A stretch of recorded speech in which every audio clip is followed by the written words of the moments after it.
matrimonio. ¿Cómo puede ser libre una de las parejas del matrimonio? Y cómo nosotros podemos ser libres de la atadura de la ley. Eso es lo que vamos a ver hoy. Y luego pues entramos también en algo muy simbólico, que es la Santa Cena, que también representa muerte y vida. Y vamos a leer la palabra en el capítulo 7 de Romanos, en el nombre del Padre, del Hijo y del Espíritu Santo. Amén. Romanos 7, vamos a leer del 1 al 6. Gloria a Dios. Y dice: ¿acaso ignoráis, hermanos? Pues hablo con los que conocen la ley, que la ley se enseñorea del hombre entre tanto que éste vive. Oiga esto, mientras vivimos la ley se enseñorea del hombre, porque la mujer casada está sujeta por la ley al marido mientras éste vive. Pero si el marido muere, ella queda libre de la ley del matrimonio. Del marido. Óigame, esa es la alegoría. Ahora vamos a ver lo que Pablo quiere explicar. Sigue diciendo: así que si en vida del matrimonio del marido se uniere a otro varón, será llamada adúltera. Pero si su marido muriere, es libre de esa ley, de tal manera que si se uniere a otro marido, no será adúltera. Ahora vamos a ver el contexto que el apóstol le está dando a esta alegoría. Y dice, el versículo 4, así también vosotros, hermanos. Ahora está haciendo ese es el contexto de lo que quiso decir con la palabra de matrimonio. Dice, así también vosotros, hermanos míos, haber muerto a la ley mediante el cuerpo de Cristo, para que seáis de otro. ¿Se está entendiendo? Si morimos, así también vosotros, hermanos míos, haber muerto a la ley mediante el cuerpo de Cristo, para que seáis de otro, del que resucitó de los muertos, a fin de que llevemos frutos para Dios. Porque mientras estábamos en la carne, las pasiones pecaminosas que eran por la ley, obraban en nuestros miembros, llevando fruto para muerte. Pero ahora estamos libres de la ley por haber muerto para aquella en que estábamos sujetos. De modo que sirvamos bajo el régimen. Oiga, sirvamos bajo el régimen nuevo del Espíritu y no bajo el régimen viejo de la ley. Gracias te damos, Dios, por tu palabra. Bendícenos, Señor, y ayúdanos a tener el entendimiento de lo que tú nos das hoy, que nos hace nueva vida, porque estamos en tu casa y somos nuevos. En el nombre de Jesús. Amén y amén. Aleluya. Podemos ver en los romanos se estaban presentando situaciones un poco difíciles, porque eran gente que se apegaban a la ley.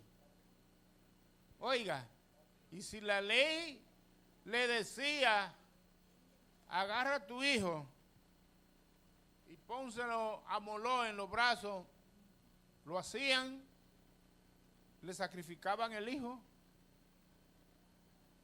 lo que la ley decía, ellos creían que era lo justo, aunque fuera terminando con la vida de sus propios hijos.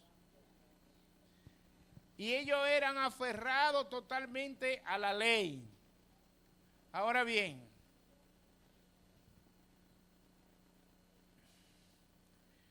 se está refiriendo al matrimonio de un hombre y una mujer, que lo une la ley. Pero para ser libre, uno de los dos, mire, si ese matrimonio, uno de los dos, tiene otra relación, es adúltero. Pero si él muere, o muere ella, queda libre esa pareja de casarse con quien quiera y no comete pecado. El apóstol Pablo nos está llevando la mente no al matrimonio físico que nosotros tenemos, pero está tomando eso como referencia, como alegoría, para que entendamos dónde Él quiere llevarnos.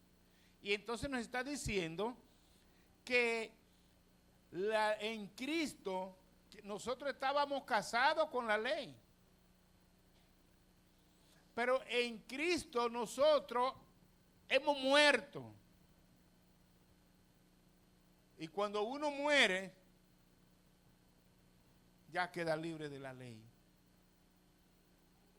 No tiene ley. Entonces, murió el marido, que era la ley. Nosotros quedamos libres y nos casamos con la gracia. ¿Nos damos a entender? Ahora nosotros nos hemos casado con la gracia. Por eso dice, así también vosotros, hermanos míos, haber muerto a la ley mediante el cuerpo de Cristo. El que viene a Cristo muere de la ley porque nosotros morimos espiritualmente. La vida pecaminosa muere, y al morir esa parte, la otra parte nuestra queda libre, porque ya no somos esclavos de la ley del pecado, porque el pecado se enseñorea de el que es esclavo del pecado. Entonces, al ser libre, ahora ¿qué sucede? Que el cuerpo de nosotros es libre en Cristo, porque Cristo murió en la cruz y pagó todo esto, y al morir, entonces resucita. Ahora, al resucitar, queda libre de la ley. Aquí había un hermano que se congregó mucho tiempo. Después ya se congregaba en otra congregación. Y por alguna causa judicial estaba preso. Se enfermó y murió en la cárcel. Cuando muere en el hospital, pero preso, estaba preso, después que muere, ya lo dejaron libre, se lo entregaron a la familia, ténganlo ya. Entiérrenlo.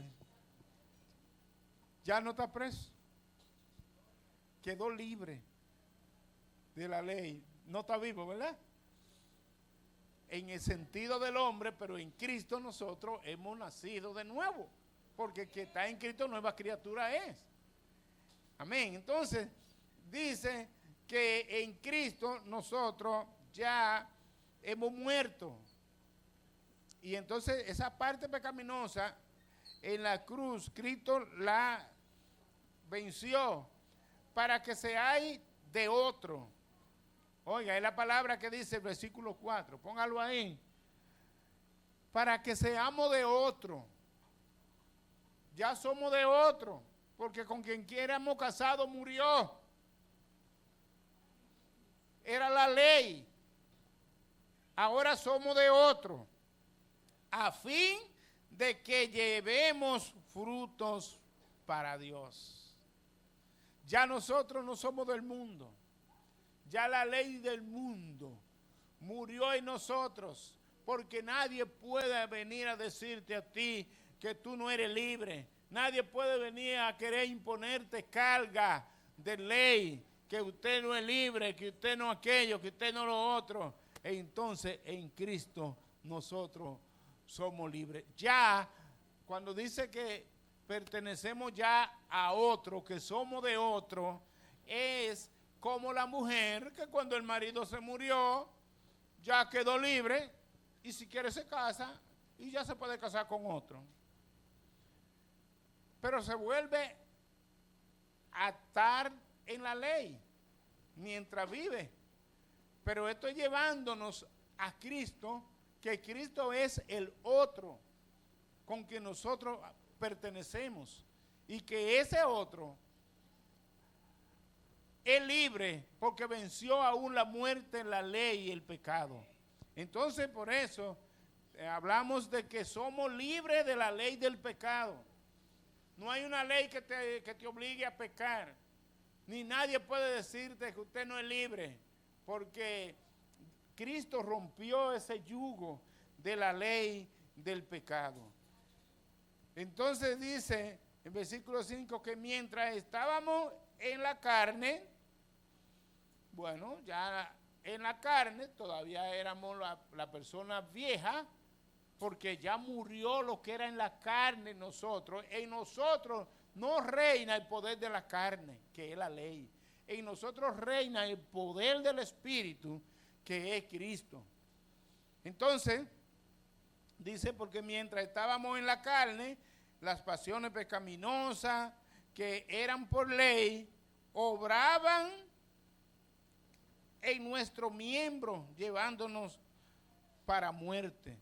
Pero no para muerte de liberación, sino la ley nos estaba llevando para muerte de perdición.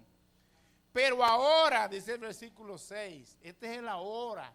Pero ahora estamos libres de la ley.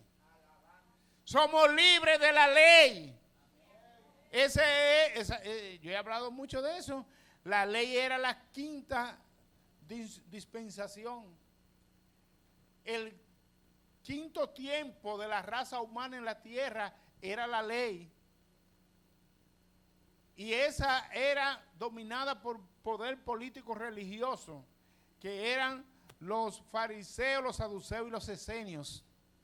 Los esenios eran un partido religioso minoritario, pero político con un poder, que se unían cuando querían hacer daño a alguien, se unían, pero vivían separados esos tres grupos, porque tenían diferentes ideologías. Y una de ellas era que los saduceos no creían en la resurrección y los fariseos creían en la resurrección. Y se unieron esos tres grupos religiosos, que ya no había más para dónde coger, con la ley en la mano para acusar a Jesús y para destruirlo. Pero ellos no sabían que era que estaba llegando el fin de la ley para entrar el tiempo en que usted y yo estamos viviendo, que es la gracia.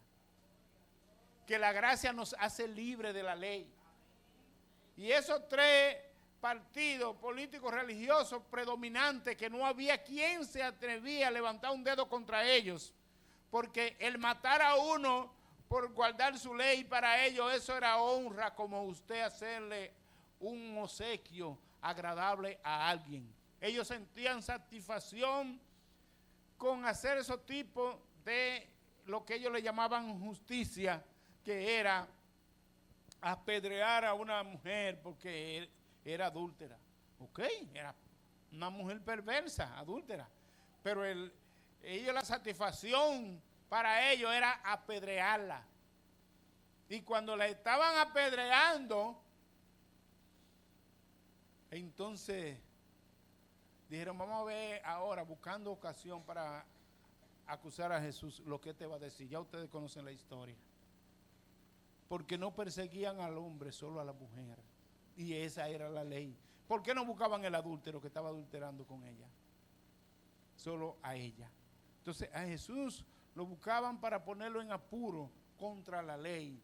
Pero era porque estaba llegando el fin de la ley. Y el fin de la ley era para pasarle a la gracia, pero eso había que pagarlo con muerte. Y el que vino y murió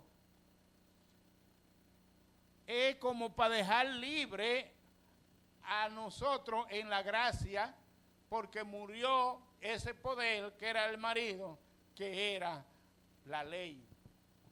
Ahora nosotros estamos en la gracia. El que quiera ahora vivir conforme a la carne, ya no es la ley, sino ya es la decisión de la obra de la carne que no está en el fruto del Espíritu. Entonces, la ley es un enemigo que atacaba a todo el hombre de ese tiempo, porque ellos lo aplicaban como ellos querían, los escribas y fariseos. Como ellos querían. Ellos mismos no la cumplían. Y nadie, todos los requisitos de la ley, nadie lo iba a poder cumplir punto por punto, porque eran de hombre. Porque no, la ley que ellos estaban aplicando no era la ley de los profetas, de los mandamientos, ni la de los profetas. Ellos la acomodaban a su manera y dictaban las leyes para afectar a otros. Y ellos eran como, podemos decir, ¿cómo se llaman los terroristas, no? ¿Cómo que se llaman los que tumbaron la Torre Gemela? ¿Ah? ¿Terroristas?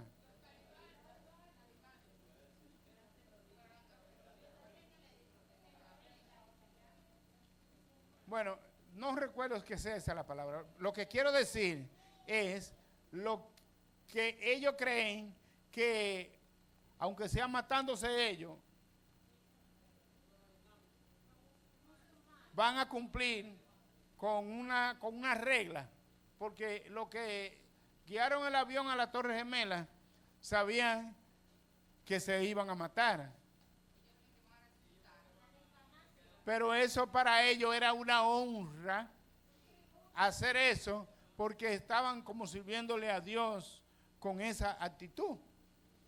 Entonces, figúrese usted, eran personas que eran adiestradas en esas escuelas de esta gente por varios años, preparándolo en la mente, pensando que cuando estaban haciéndole, la palabra no es terrorista,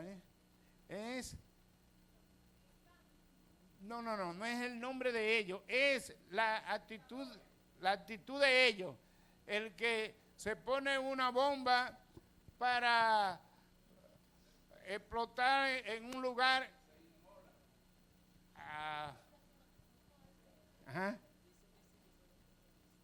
Sí, ellos fueron terroristas, pero era la religión que creían ellos que los salvaba a ellos haciendo ese tipo de actitudes.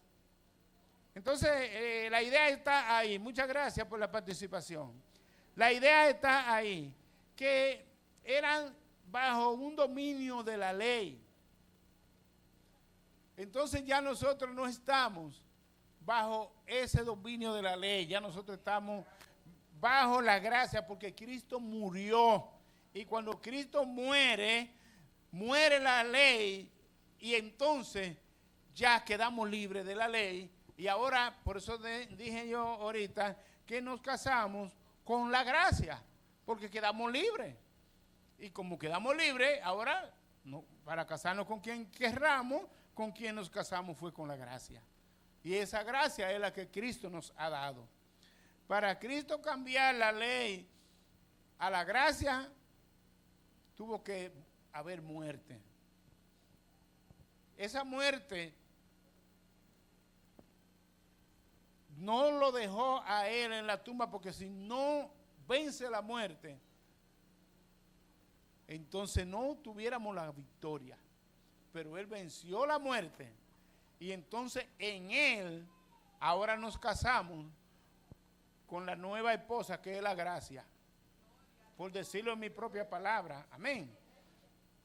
Esa gracia es la que nos hace libres.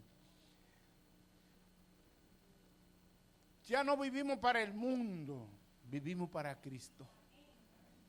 Ya somos libres. Ya la ley del pecado murió y ahora somos libres. Quizás ninguna pareja, en una ocasión oí un testimonio de alguien cristiano que le estaba pidiendo la oración a la iglesia. Era un líder de una iglesia. Siempre le pedía oración. Esa era la persona que más pedía oración, Hasta que al final comenzaron a investigarlo. ¿Por qué? ¿Qué petición era la que él quería? ¿Por qué era? ¿Qué era lo que él quería? Y al final de todo, en una ocasión como que Dios mismo lo puso a que cayera en su trampa y era orando para que la mujer se muriera.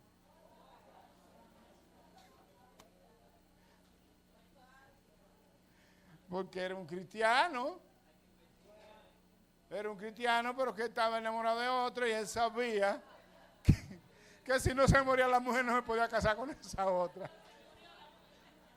La mujer, esa fue la que más duró.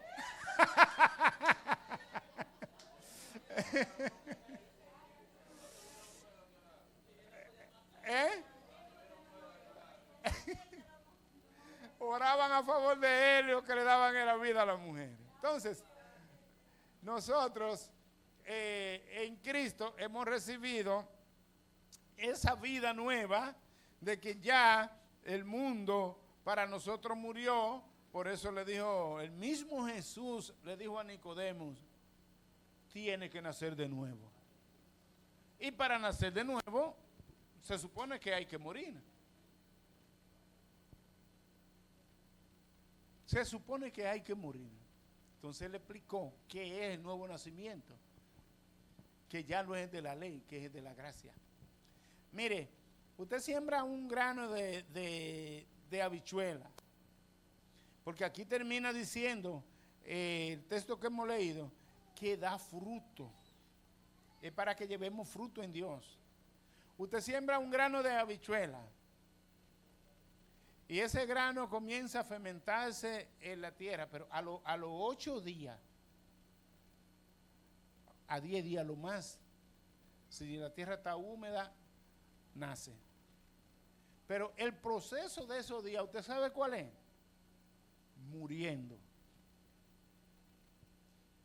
Ese grano tiene que morir para entonces nacer. Y entonces cuando nace, ustedes ven que en las 2 hojitas primero que lleva afuera, lleva la piel, si es un granito de habichuela roja o negra, lleva la piel negra de ese pellejito que le cubría la masa y lo botó lo que era ese grano viejo. Ahora nace. Primero, mire, lo que está dentro de ese grano, ese nacimiento, entonces nace. Pero cuando usted lo siembra, si tiene gorgojo y el gorgojo le ha comido, ese nacimiento se pudre el grano. ¿Usted sabe quién es ese gorgojo? Que entra por dentro y se come el corazón, es el pecado. Esa es la ley. Entonces, no nace. Siempre recuerdo que en el campo cuando iban a sembrar maíz, iban a sembrar habichuelas, mi papá seleccionaba los granos mejores y que no tuvieran gorgojo. Porque si tenían gorgojo, lo más probable que todas las que ya se le habían comido, el nacimiento que tenían, que era la vida, se lo habían comido los gorgojos, ya no nacían, se podrían. Entonces, tenemos que tener cuidado en este cambio que nosotros morimos, como le dijo el Señor a Nicodemo, entonces nacer de nuevo. no cuidarnos de no morir y no nacer. Porque en la única forma que nacemos de nuevo es en Cristo Jesús. Y para nacer en Cristo Jesús no es como yo quiera, no es como malaganariamente, como yo quiera llevar las cosas en la iglesia y como yo quiera interpretar la palabra. No es a mi modo, es al modo de Dios. Usted sabe que hay mucha gente legalista que cuestionan aún a la palabra y cuestionan mucho las iglesias. Y hay personas que por las redes tiran mensajes contra los principios de la Biblia, porque la Biblia no dice esto y lo interpretan como ellos quieren. Pero ellos se olvidan de lo que decíamos anoche, que el Espíritu Santo en Juan 14, 26, el Espíritu Santo va revelando día en día las cosas que debemos hacer. Y si hay algo que el Espíritu Santo me revela a mí que es pecado y que me lo quieren imponer, yo me reuniría con mis autoridades y le dijera, esto yo no puedo hacerlo porque yo siento que esto es pecado. El pecado no se puede añoñar en la vida. El pecado es un gorgojo que come por dentro.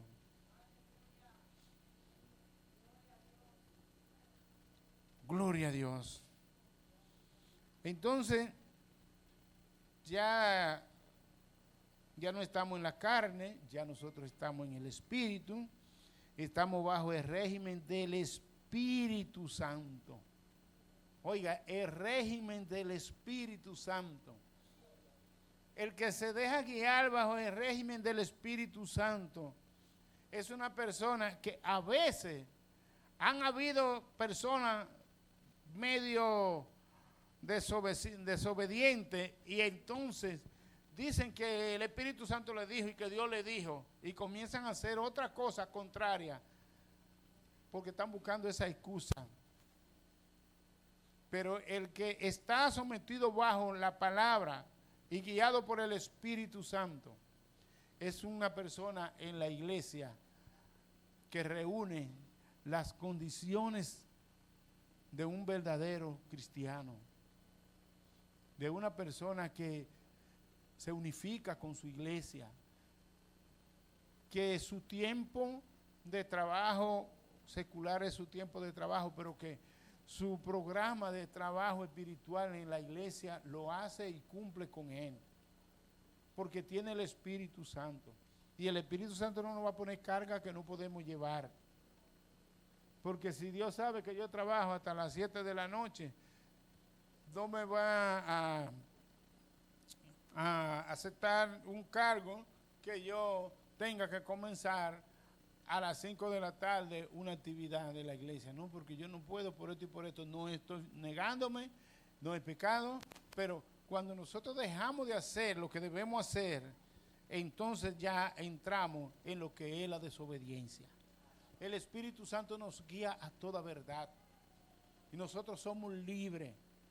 Pero recuérdense lo que dice el apóstol Pablo, que esa libertad no la tomemos para cosas que lo que puedan sea afectarnos, porque nosotros tenemos la libertad de elegir lo que queremos, pero no la libertad para nosotros unirnos al pecado. Y el que lo hace, entonces está completamente apartándose de lo que son los reglamentos espirituales.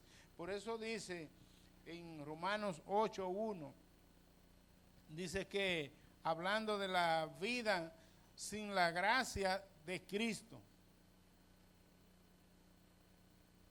Oiga, la vida sin la gracia de Cristo, ¿en qué se convierte? En derrota, en miseria y esclavitud del pecado. En eso es que se convierte. Pero los que estamos en Cristo tenemos la victoria sobre el pecado. Viene mediante esa victoria sobre el pecado, viene mediante la unión con Cristo por la presencia del Espíritu Santo. Ahora pues ninguna condenación hay para los que están en Cristo Jesús, para los que no andan conforme a la carne, sino conforme al Espíritu. Ahí no hay reprensión del Espíritu. Y si alguien se levanta, es contra la misma voluntad de Dios. Y entonces hay una palabra que la decimos mucho. Esa palabra la podemos decir con confianza. Vosotros estáis tranquilos, Jehová peleará por nosotros. Pero bajo es el que está ahí, que el que está en la otra parte. A veces la palabra la usa todo el mundo, en la misma iglesia la usa todo el mundo, pero no todo el mundo está igual. Vamos a continuar con lo que siga diciendo el versículo 2, para que veamos que hay que distinguir. Porque la ley del Espíritu de vida en Cristo Jesús me ha librado de la ley del pecado y de la muerte. Oiga, qué profundo es esto. ¿En qué? La ley del Espíritu, porque ya nosotros no somos gobernados por la ley de los hombres, sino la ley del Espíritu que mora en nosotros. Esa ley tiene que morar en ti. Yo he dado testimonio aquí, cómo el Espíritu me ha reprendido por cosas, y yo he tenido que correr y llorar a ella, a mi esposa. Ustedes lo saben y lo repito, que en un día en una escuela bíblica que se daban los domingos en la mañana para ir a la casa a cocinar, y en la tarde salía a evangelizar, y en la noche a las 7 ya está en el culto. Entonces eso lo hacíamos así. Entonces pasamos por el mercado a comprar algo para cocinar, y ella agarró una escoba, y la escoba era una escoba de esas que tienen pullita, una pullita larga, y nos estaba dando brega para entrarlo en el baúl del carro. Y entonces yo le dije, espérate, para buscarle una forma. Y ella entonces le dio un jalón en ese mismo momento. Y dije, espérate. Y yo le estoy buscando al palo entrarlo por un huequito que veía que por ahí iba a entrar bien. Y ella le dio el jalón y se me clavó una estillita, una puncha. Y dije, contrale, caramba, mira, tú pareces una bestia. Porque yo te dije que me esperara. Todo pasó así. ¿Ok? Agarró, se quedó callada, la entré por donde yo dije, entró bien, nos fuimos a la casa, cocinamos, comimos, yo iba a predicar. Cuando me voy a mi habitación a orar por el mensaje, ¿qué está pasando? Y busca la comunión, Señor, el Espíritu de Dios. Porque yo no me paro a predicar ahí vacío, a darle un mensaje a nadie por lo que me dijeron por ahí. Si Dios le está hablando a alguien, le está hablando Dios. Pero yo me cuido de eso porque yo sé a quién le sirvo. Y yo estoy buscando esa comunión por el mensaje que voy a predicar. Y cuando de rodillas abro, Señor, Espíritu Santo, ¿qué está pasando? Cierro mis ojos y viene esa voz así, le dijiste bestia a mi sierva.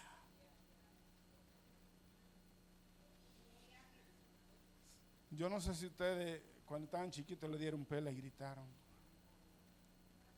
¿A ti no te dieron pela cuando estabas chiquita?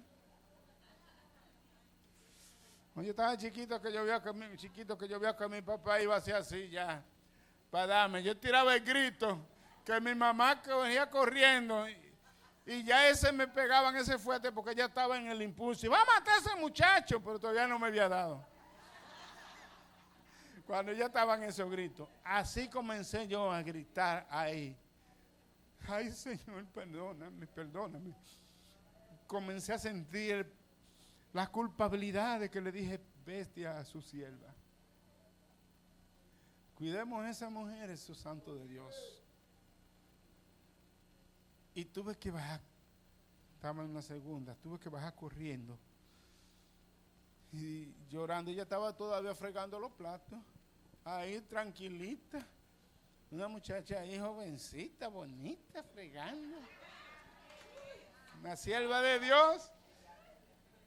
Y cuando ella me ve que yo voy llorando así, se queda así, yo digo, perdóname, no dejé que hablar ni que me preguntaran, perdóname, perdóname, perdóname.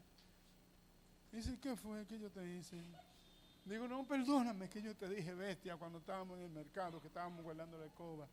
Ah, está bien, sí, tranquilo, yo no le puse caso a eso, tranquilo.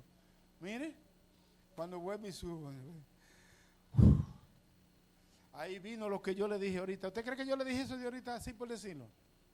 Ahí vino el refrigerio. Ahí vino el refrigerio de Dios, sentí paz. Sentí que el Espíritu Santo me confirmaba la palabra. Sentí el gozo del Señor. Mire, Pablo dijo que cuando él, si no sentía ese gozo del Señor, era a dar grito que iba. No, es que no puedo hasta que yo no tenga esa relación. Mire, tenga cuidado. Era que yo estaba reprendido por el Espíritu. Tenga cuidado si usted está haciendo cosas que el Espíritu lo ha reprendido. No lo hagan. Y usted no le hace caso. Ay, hombre, lo voy a hacer así, lo voy a hacer así, lo voy a hacer así. Comienzan a hacer cosas, como se decía anoche, o no sé si esta mañana, sin consultarla con Dios. No sé si tú estás hablando de eso en la conferencia. Sin consultarla con Dios. Y entonces comienzan a hacer cosas. Entonces, ¿qué sucede? La Biblia dice que no contritéis el Espíritu Santo con el cual fuiste sellado para el día de la redención. Entonces, cuando el Espíritu Santo se contrita, te deja, porque no entra donde tú estabas. Y yo tenía el Espíritu Santo contritado. Pero ¿qué yo hice? Yo no me sentí que ella fue la culpable. Mire, me quedo vacío, hablo vacío, enfermo la iglesia y sigo enfermo yo. Pero yo corrí rápido y pedí perdón, porque en mi corazón Dios sabe que yo no tenía como ese rencor con ella. Pero lo dije. Y déjese cuenta que es que el Señor nos lleva a nosotros palabra por palabra lo que hacemos, el Señor nos va guiando. Y cuando vamos a hacer algo mal, el Espíritu nos corrige. Gloria a Dios. Entonces, esa derrota y miseria del pecado es el que comienza a querer actuar sin la confirmación del Espíritu Santo y sin esa relación íntima con Dios, que la comunión íntima con Dios son con los que le temen y a ellos hará conocer su pacto. La comunión íntima de Dios es con los que le temen y a ellos hará conocer su pacto. Gloria a Dios. La ley del Espíritu es vida, es una ley que nos trabaja a nosotros. Nosotros no estamos muertos y tenemos algo vivo que está en nosotros. Pues si usted cree que usted está muerto, mire a ver si usted come algo y sus órganos lo comienzan a digerir y a ponerlos en su lugar, porque hay una vida que está trabajando en usted. Usted no hace ningún esfuerzo para eso. Usted se acuesta a dormir, está descansando y el cuerpo sigue trabajando, haciendo digestión y sigue vivo. Sigue respirando porque hay vida. Entonces, esa vida que Dios nos ha dado, Él la está guiando hasta cuando dormimos, porque en los sueños han habido muchas revelaciones que la da el mismo Dios. Aleluya. Entonces, la ley del Espíritu es la que está rigiéndonos a nosotros. Es el poder regulador y activador del Espíritu Santo que opera en el corazón de cada uno de los hijos de Dios, de los que nos hemos arrepentido de verdad. Esa realidad vamos a ver, aquí estamos ya diciendo, porque la ley del Espíritu de vida en Cristo Jesús me ha librado de la ley, del pecado y de la muerte. Somos libres ya. Pero tenemos una disciplina espiritual que vivir en ella. Vamos a ver lo que dice el otro versículo, el 3. Dice, porque lo que era, usted le va a dar lectura hasta el versículo 6, porque ya he hablado mucho. Porque lo que era imposible para la ley, por cuanto era débil por la carne, Dios, enviando a su Hijo en semejanza de carne de pecado, y a causa del pecado, condenó al pecado en la carne, para que la justicia de la ley se cumpliese en nosotros, que no andamos conforme a la carne, sino conforme al Espíritu. Porque los que son de la carne piensan en las cosas de la carne, pero los que son del Espíritu en las cosas del Espíritu. Porque el ocuparse de la carne es muerte, pero el ocuparse del Espíritu es vida y paz. En una ocasión, yo se lo dije aquí, pero lo vuelvo y lo repito. Estoy yo, no recuerdo en qué lugar, parado como esperando algo, y hay unas cuantas personas paradas así al lado mío. Y pasa una mujer de esa depravada, exhibiendo todo. Y uno que está al lado mío hablando como medio ronco. Me topa eso. Mira, qué diablona. Yo vi al diablo hablando. La diablona, mira. Yo nada más lo miré así. Y él después como que se avergonzó. Porque los que están en la carne, en las cosas de la carne, ¿qué piensan? Y yo pensé en lo que soy. Y él se avergonzó. Yo no le contesté ni una palabra. Pero la palabra misma, lo que él dijo fue la que lo enfrentó a él. Así es que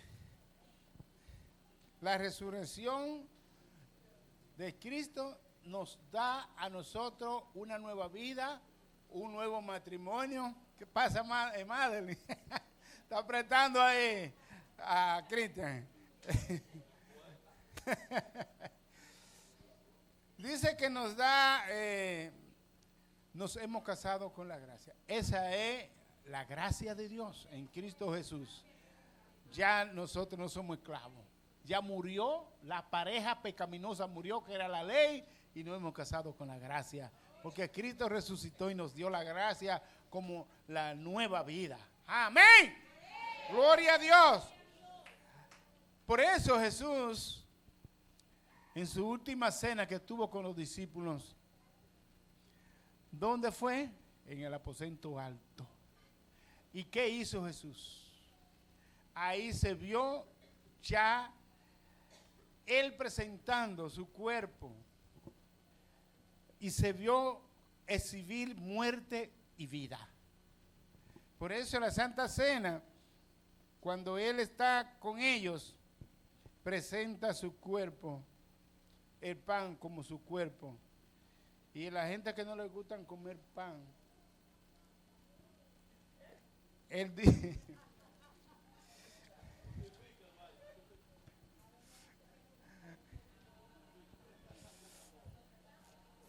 él dijo que él daba su cuerpo como pan y que daba el cáliz, el jugo de la vid como su sangre. Eso estaba diciendo que para que comiéramos y bebiéramos de ese misterio, para que nosotros pudiéramos tener la nueva vida. Porque que iba a morir era él, que era el esposo, era el dueño de la ley, porque él vino en tiempo de la ley. Y entonces tuvo que cumplir con la ley para vencer la ley y entonces dejarnos libres a nosotros. Por eso es que en la institución de la cena del Señor, el Señor habla de lo que es el abuso de la cena del Señor. Oiga, hay abuso de la cena del Señor y hay también lo que es que toman la cena del Señor indignamente. Mire, aún dando él su cuerpo, había exceso. Y entonces el apóstol Pablo está hablándole a la iglesia, cuando se trata del abuso de la cena del Señor, era que cada quien llevaba una porción para celebrar la Santa Cena. Entonces los más pobres llevaban cosas un poquito de menos calidad, por decirlo así. Entonces los más ricos llevaban su banquete bien preparado llevaban tostada, ¿verdad? Yo tengo un rebú con esta muchacha y la tostada. Ella me invitaron un día a su casa y yo le dije, ¿qué usted quiere? ¿Qué a usted le gusta? Y digo, tostada. Y me he puesto siempre a hablar con ella. Y ellos, no era tostada lo que llevaban, pero eran panes. Llevaban panes, llevaban comida de diferentes cosas. Y entonces, cuando iban a la cena, cada quien quería coger de las cosas más relevantes que habían. Y entonces el apóstol Pablo le escribe, eso fue a la iglesia, y le dice, el que tenga hambre, que coma en su casa. Coma en su casa. Y vengan a la iglesia, que ya no tengan hambre, porque la cena del Señor no es para matarse el hambre, es el símbolo de su cuerpo y de su sangre. Por eso, entonces Esmeralda me va a leer aquí lo que es el abuso de la cena del Señor. El abuso de la cena del Señor termina acá, y de aquí, esa es la parte mía. Usted entonces va a hablar de lo que es tomando la cena indignamente, porque después tuvo que hablarle a los que estaban tomando la cena del Señor indignamente, y vamos a explicar lo que es eso también. Amén. Primera de Corintios, capítulo 11, verso 17. Amén. Pero al anunciaros esto que sigue, no os alabo, porque no os congregáis para lo mejor, sino para lo peor. Pues en primer lugar, cuando os reunís como iglesia, oigo que hay entre vosotros divisiones, y en parte lo creo. Porque es preciso que entre vosotros haya disensiones, para que se hagan manifiestos entre vosotros los que son aprobados.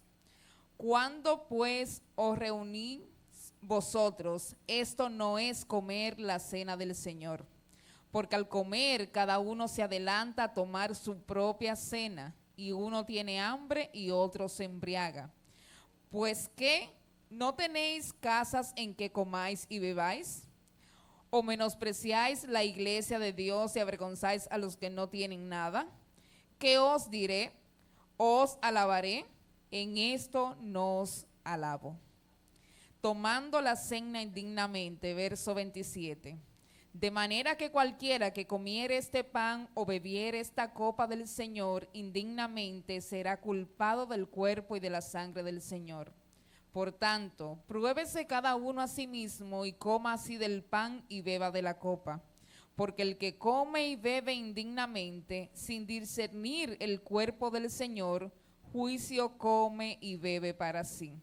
Por lo cual hay muchos enfermos y debilitados entre vosotros, y muchos duermen. Sí, pues, nos examinésemos a nosotros mismos y no seríamos juzgados, mas siendo juzgados somos castigados por el Señor, para que no seamos condenados con el mundo. Así que, hermanos míos, cuando os reunís a comer, esperaos unos a otros. Si alguno tuviere hambre, coma en su casa, para que no os reunáis para juicio. Las demás cosas las pondré en orden cuando yo fuere. Amén.